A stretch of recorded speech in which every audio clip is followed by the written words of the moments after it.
मैंने आपको पिछले वीडियो में बताया था कि सैलरी पर लोन कैसे मिलता है, और मैंने आपको वीडियो के लास्ट में बोला था कि कौन सी सैलरी पे आपको कितना लोन मिलने वाला है। तो दोस्तों, अगर आपको आपकी सैलरी का पता है कि आपके मतलब वो तो आपको पता ही होगा कि आपकी कितनी सैलरी पर आपको कितना लोन मिल सकता है, ये आपको इस वीडियो में मैं आज बताने वाला हूँ। तो मेरा सवाल है, यही लिखा है मैंने यहाँ पर आपके सामने, कितनी सैलरी पर कितना लोन होगा। मान लो आपकी कितनी सैलरी है, मान लो आपकी सैलरी 15,000, 20,000, 50,000, 80,000 या 1 लाख रुपया है। जो आपकी सैलरी है उस पर कितना लोन होगा, कितना तक लोन हो सकता है, कौन सी कंपनी कितना कर सकती है और क्या ब्याज लग सकता है, वो अपन इस वीडियो में जानने वाले हैं। तो वीडियो में लास्ट तक बने रहना, और वीडियो अगर पसंद आए तो वीडियो को लाइक और चैनल को सब्सक्राइब जरूर करना, ताकि क्योंकि आपके वीडियो को लाइक करने से ही हमारा मोटिवेशन बनता है और हम और वीडियो बनाने का इच्छा होती है।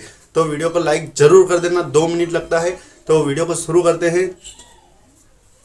तो दोस्तों, कितनी सैलरी पर कितना लोन होगा, ये जो आपका सवाल है, मैं आपको बताने वाला हूं कि आपको कौन सी सैलरी पर कितना लोन मिलने वाला है इस वीडियो में। कितना हजार है? 15,000 आपकी सैलरी है।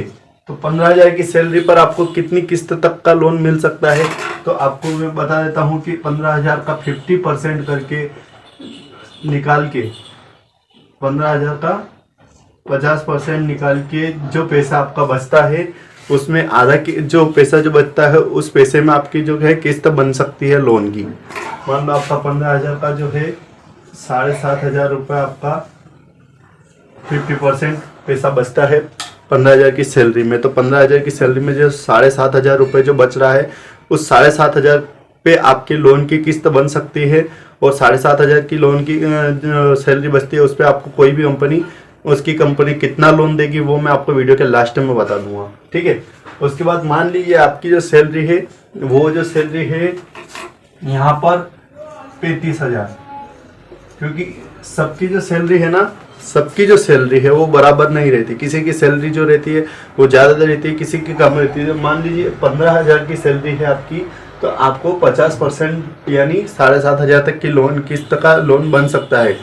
अगर आपकी सैलरी मान लीजिए 35,000 है, और 35,000 की सैलरी पर आपको कितनी किस्त तक का लोन मिल सकता है, वो मैं आपको इसमें बता देता हूँ। मान लो 35,000 की आपकी सैलरी है, तो आपका इस पर 60% तक जो है लोन की किस्त बन सकती है। 60% आपके लोन की किस्त बन सकती है 35,000 की सैलरी पर। तो दोस्तों, 35,000 की जो सैलरी है, इसका 60% आपको लोन की किस्त बन सकती है। तो 35,000 का 60% आपको मैं बता देता हूँ कि आपका जो होता है 21,000 रुपये यहाँ पे होता है। 35,000 का 60% 21,000, ठीक है। 21,000 रुपये आपका जो पैसा है 60%, इस पे अपन किस्त बना सकते हैं। और 21,000 माइनस 35,000, मान लो 1, 2, 3 आपकी अदर इनकम जो भी है उसको अपन नहीं गिनते। जो सैलरी पर लोन है उसमें खाली सैलरी की ही इनकम को गिनते हैं, चाहे आपकी अदर इनकम कितनी भी हो, उससे कोई मतलब नहीं है। तो आपका जो है 35,000 रुपये में से आपका एक निकल जाएगा 24 और 14, जो है 35,000 रुपये में से आपका 14,000 जो है वो घर खर्च में रहेगा, और आप 21,000 तक की किस्त बनाकर लोन ले सकते हो। अब वो कंपनी के ऊपर, बैंक के ऊपर डिपेंड करता है कि वो आपको 5 साल का लोन करता है, 10 साल का लोन करता है कि 6 साल का लोन करता है। क्योंकि गवर्नमेंट बैंक जो है वो 6 साल का लोन करती है, प्राइवेट बैंक जो है 5 साल का लोन करती है। तो आपको कौन सी बैंक लोन कर रही है वो उसके ऊपर डिपेंड करता है। बाकी आपका 35,000 का 21,000 तक की किस्त बन सकती है। इसके ऊपर चलते अपन मान लो कि आपकी जो सैलरी है 35-36,000 से, चाहे 1 लाख सैलरी हो, ठीक है, 36,000 से चाहे 1 लाख रुपए आपकी सैलरी हो, उस पर आपको कितना % तक लोन मिल सकता है वो मैं आपको बता देता हूँ। क्योंकि जरूरी नहीं है कि जितना इनकम है सारे लोन में ले लिया जाए, क्योंकि जितनी बड़ी ज़्यादा सैलरी होती है उतने ज़्यादा खर्चे भी होते हैं। तो मान लीजिए आपकी सैलरी 1 लाख रुपए है, बहुत सारा जो स्टाफ रहता है उनकी सैलरी 1.5 लाख भी रहती है, 2 लाख भी रहती है, और ज़्यादा भी रहती है। और किसी की सैलरी मान लो 35,000 है, 50,000 है, 70,000 है, तो इन पे आपको कितना लोन मिल सकता है। मान लो आपकी सैलरी 1 लाख रुपए है, 1 लाख की सैलरी पर आपको 70%, कितना 70% यानी 70,000 रुपये, 70,000 रुपये महीने की, कितने 70,000 रुपये महीने की आप किस्त बना सकते हैं अपने सैलरी में से। मान लीजिए आपकी जो सैलरी है वो 70,000 रुपये 1 लाख रुपए है, तो उसका 70% यानी 70,000 तक की EMI बनाकर आपको लोन दिया जा सकता है। 5 साल, 6 साल, 10 साल, जितना भी आप चाहो उतने साल के लिए। बाकी जो 30,000 रुपये जो बचता है, ठीक है, उस 30,000 में आपका घर खर्च चलता है। आप जो भी आपके अदर इनकम वगैरह सारा मिला के आपका घर परिवार वगैरह चलता है। ऐसा ही आपको 36,000 पे भी मिलेगा। 36,000 पे भी यही सिस्टम है। 36,000 की सैलरी पर भी यही सिस्टम। मान लीजिए आप 36,000 की सैलरी है तो इसका भी आप 70% निकाल कर जो आपका पैसा बचता है उसमें आप EMI बना सकते हैं। अब मान लीजिए, अब मैंने बता दिया है कौन सी सैलरी पर जो है कितना तक की किस्त बन सकती है। पहले मैंने आपको बताया कितनी सैलरी पर कितने तक की किस्त बन सकती है। अब मैं बता रहा हूँ कि इस किस्त में आपको कहाँ से कहाँ तक कितना कितना लोन मिल सकता है। वो क्या है कि इसमें बताना संभव नहीं था, तो इसको मैंने डायरेक्ट यहाँ पर बता दिया बोर्ड पर। और अब मैं कैलकुलेटर के माध्यम से आपको डिस्प्ले पर बताने वाला हूँ कि मान लो कि आपकी ये सैलरी है तो आपको कितना लोन मिल सकता है, ये सैलरी है तो कितना मिल सकता है, और ये सैलरी तो कितना मिल सकता है। अब मैं कैलकुलेटर पर बताने वाला हूँ कि आपको कितने साल पर और कितने अमाउंट का लोन मिल सकता है। ठीक है, तो 2 मिनट आप चालू रखिए। तो दोस्तों मान लीजिए आपकी 7,500 रुपये की EMI बनाई है। अब 15,000 पे जो 7,500 की जो अपन EMI बना रहे हैं, इसमें कितनी किस्त बैठ रही है मैं आपको बता रहा हूँ। तो मान लीजिए कि आपकी 15,000 की जो सैलरी पे 7,500 की जो EMI बना रहे हैं, तो 7,500 की EMI पर आपका 2,60,000 का लोन हो सकता है। अगर आप किसी प्राइवेट सेक्टर में अप्लाई कर रहे हैं तो वहां पर आपका 2,60,000 का लोन 5 साल के लिए हो सकता है 24 की रेट पर। ठीक है, इसमें आपका 7,479 रुपये 7,480 रुपये की किस्त बनती है 5 साल की, और इसमें थोड़ा ब्याज भी ज़्यादा लगता है। लेकिन इसमें क्या होता है कि मान लीजिए कि कोई अदर कंपनी है, कोई गवर्नमेंट बैंक है, इसको 6 साल के लिए करती है या ज़्यादा टाइम के लिए करते हैं, उसमें आप क्या है कि किस्त यही रहेगी, बाकी अमाउंट और भी बढ़ सकता है। मान लीजिए कोई कंपनी आपको इसमें 6 साल के लिए करती है तो यहाँ पर आपको जो है 2,80,000 का लोन भी हो सकता है। ठीक है, और मान लीजिए कि कंपनी का रेट जो है ब्याज रेट और भी कम है। मान लीजिए ब्याज का जो रेट मैंने अभी आपको सबसे हाई वाला बताया है, इसमें अगर मान लीजिए यहाँ पर आपकी ये ब्याज रेट पर अगर आपको लोन होता है तो आपका यहाँ पर 3 लाख रुपए भी लोन हो सकता है। अब वो डिपेंड करता है कि आप कौन सी कंपनी से या कौन सी बैंक से आप लोन करवा रहे हैं, उसके ऊपर डिपेंड करता है। यहाँ पर आप 3.5 लाख तक का भी लोन ले सकते हैं अगर कंपनी का जो ब्याज रेट है वो कम है। तो वो बैंकों के ऊपर, उनकी पॉलिसी के ऊपर डिपेंड करता है कि आपको कौन सी सैलरी पर आपको कितना लोन मिल सकता है, मतलब क्या ब्याज दे सकती है। ठीक है, मान लीजिए ये मैंने आपको बताया कि आप अगर गवर्नमेंट से ले रहे हो और वो अगर कम से कम ब्याज दर पे दे रही है तो आपको 7,500 रुपये की किस्त में आपको 3.5-4 लाख रुपए तक का भी लोन मिल सकता है। अगर प्राइवेट सेक्टर में आप अप्लाई कर रहे हो तो भी आपको मिनिमम 2.5 लाख से ज़्यादा तो लोन मिल ही सकता है। 2.5 लाख से तो ऊपर लोन मिल सकता है, बाकी आप 2.5 लाख आराम से मान सकते हैं। ठीक है, इसके बाद अगर बात करता हूँ मैं कि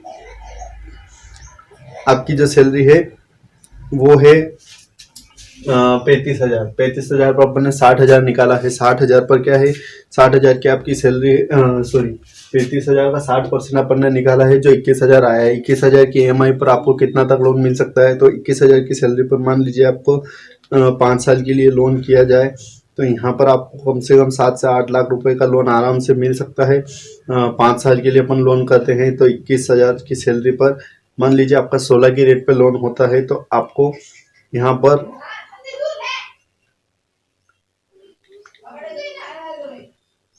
9 लाख 8.5 लाख तक का भी लोन हो सकता है। ठीक है, 8.5 लाख का लोन आपको आसानी से मिल सकता है। किसी भी प्राइवेट सेक्टर में आप अप्लाई करते हो तो 8.5 लाख तक का लोन आपको 35,000 की सैलरी पर 5 साल के लिए आराम से हो सकता है।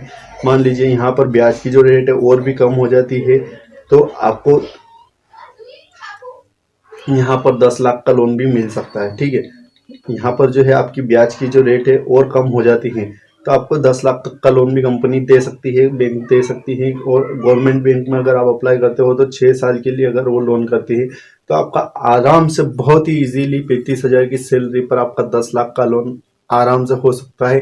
ठीक है, और अब अपन बात करते हैं कि 1 लाख रुपए की सैलरी पर आपका कितना लोन हो सकता है। तो 1 लाख की सैलरी पर दोस्तों अपन 70,000 तक की किस्त बना सकते हो। आप कितने हज़ार से 70,000 रुपये तक की EMI बना सकते हो। 70,000 की EMI पर आपका टाइम वही रहेगा, टाइम 5 साल 6 साल से ज़्यादा नहीं होगा। अगर आप इसमें प्रॉपर्टी ऐड करते हो, आपके मकान की, बिल्डिंग की, दुकान की, कहीं की भी प्रॉपर्टी ऐड करते हो, तो आपका टाइम में बढ़ सकता है। और अगर टाइम बढ़ सकता है तो फिर आप चाहे जितना अमाउंट बढ़ा सकते हैं उसमें आपकी ईएमआई के ऊपर, क्योंकि उसमें रजिस्ट्री जो है मॉर्गेज के लिए अटैच हो जाती है। ठीक है, तो मान लीजिए आपकी जो सैलरी है वो 1 लाख रुपए है और आपको 70% ईएमआई बनाकर लोन देना है, तो आपको 70% यानी 70,000 तक की ईएमआई कर सकते हैं। तो 5 साल के लिए, और कम से कम ब्याज दर, जितनी ज़्यादा आपकी जो है सैलरी रहती है उतना फाइल चार्ज कम लेता है, चार्जेस कम रखते हैं, और जो रेट ऑफ इंटरेस्ट, ब्याज की जो दर है वो भी बहुत कम लगती है। मान लो यहाँ पर 12 की जगह 11 भी लग सकती है, 10.5 भी लग सकती है। वो कंपनी, बैंक के ऊपर डिपेंड करता है कितनी लगाएंगे। ठीक है, तो यहाँ पर जो है आप आज 1 लाख की सैलरी पर इजीली जो है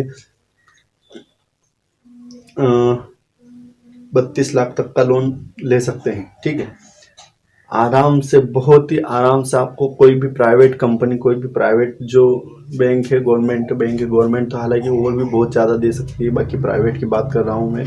प्राइवेट कंपनी में भी अगर आप अप्लाई करते हो तो 32 लाख का लोन आपको हो जाएगा। और मात्र इस लोन को होने में, सैलरी लोन जो है दुनिया का सबसे सरल लोन है होने वाला, दुनिया का सबसे फास्ट होने वाला लोन जो है वो सैलरी लोन है। सैलरी लोन पर आपको बहुत इजीली लोन मिल जाता है, मात्र कम डॉक्यूमेंट, 3 से 4 डॉक्यूमेंट में आधार कार्ड, पैन कार्ड, 3 महीने की salary slip, photo passport size का और एड्रेस प्रूफ के 4 डॉक्यूमेंट पे आपको बहुत ही आसानी से, बहुत ही कम टाइम में आपको लोन मिल सकता है। और कितना लोन मिल सकता है वो मैंने आपको बता दिया है कि इस कहाँ से आपको 32 लाख की 1 लाख की सैलरी पर 32 लाख का लोन 5 साल के लिए आप ले सकते हो। 5 साल में आपका लोन खत्म हो जाता है। इसके अलावा आपको मान लो कि अपना अमाउंट को बढ़ाना है तो 1 साल बाद, आप 6 महीने बाद अपना अमाउंट को बढ़ा सकते हो।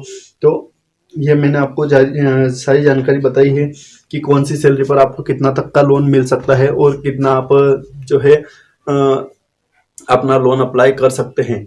अब कौन सी ज़्यादा लोन देगा, तो वो जो अपन चर्चा करेंगे वो अगले वीडियो में करेंगे, क्योंकि वीडियो बहुत लंबा हो जाएगा। अगर वीडियो आपको पसंद आ रहा है तो वीडियो को लाइक और चैनल को सब्सक्राइब जरूर करना दोस्तों।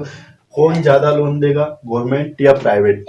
आपको कौन सी कंपनी ज़्यादा लोन दे सकती है कम से कम ब्याज दर पे, ये मैं आपको अगले वीडियो में बताने वाला हूं। तो हमारे चैनल पर बने रहने के लिए हमारे चैनल को सब्सक्राइब जरूर कर देना और वीडियो को जरूर लाइक कर देना दोस्तों। मिलते हैं अगले वीडियो में, तब तक के लिए धन्यवाद, नमस्कार।